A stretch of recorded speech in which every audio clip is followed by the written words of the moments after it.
I've learned a lot in the last 18 months working closely with Jim Kennard, Master Mittlighter Gardening Instructor. Among many things that I've learned, probably a predominant item is plant nutrition, and that a plant can only be as productive as its greatest limiting factor. As I've been to many gardens, I've noticed the plants are hungry, and because they're hungry they can't produce fruit like they should. This is my plum tree that we have been feeding the Mittlighter all-natural mineral fertilizer to this year, and this tree has been heavily picked. This is what's left. I'm about halfway through picking today. This is what I picked so far today. That is probably 8 pounds of the most delicious plums you've ever tasted. The branches are getting so heavy with plums, I actually had to put a brace over here to hold the plants up. I'm out here picking every day, and I cannot get enough of these plums off the tree. I've sent out an emergency message to my family, come and pick these plums, because even between the birds and me, we can't get them all off the tree. It's interesting, my nephew came over here yesterday to help me with my honeybees, and I offered to let him take some plums home. He said, sure, I'll take some plums home to my family. I said, you got to taste one first. He says, no, I don't like plums. I said, no, you've really got to taste it. He says, no, the last experience I had tasting a plum wasn't a good experience. I said, please just give it a try. So out of courtesy, he popped one in his mouth, and I said, you need to put it all the way in your mouth, otherwise it's going to squirt all over the place. So he put it in his mouth and graciously bit down on it and said, wow, that's a lot different than the last plum I had.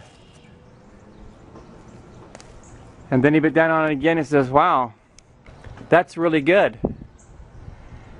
And then he bit down on it again and he says, I think I like plums. And he took every plum that I offered him back to his house. I don't know how many of them got back home, but he loves the plums off this plum tree.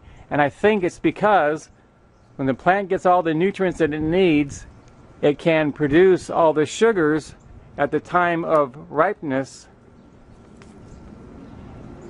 So when you harvest the fruit, it is amazingly sweet.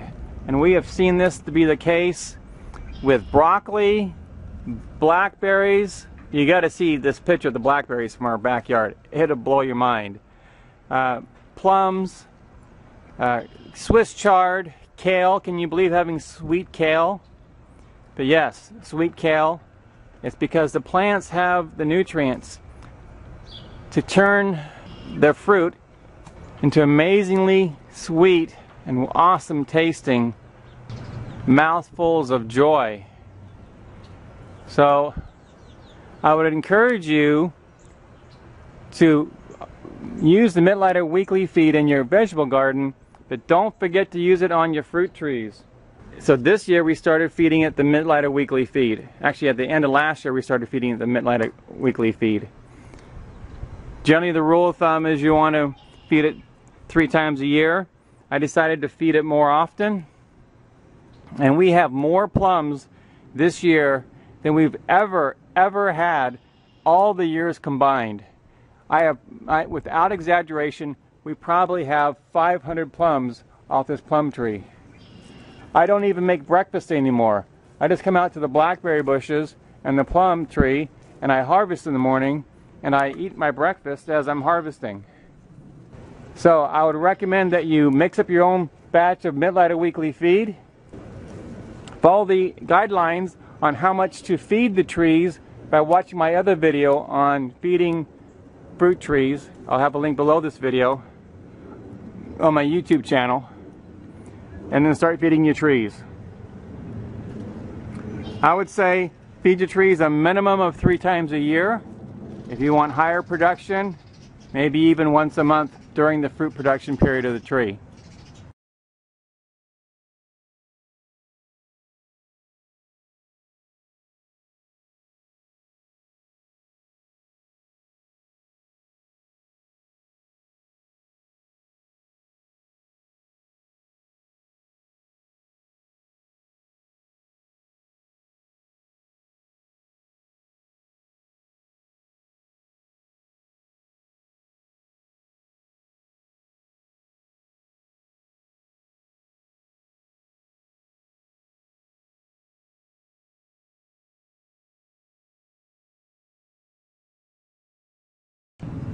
This is LDS Prepper reminding you, if ye are prepared, ye shall not fear.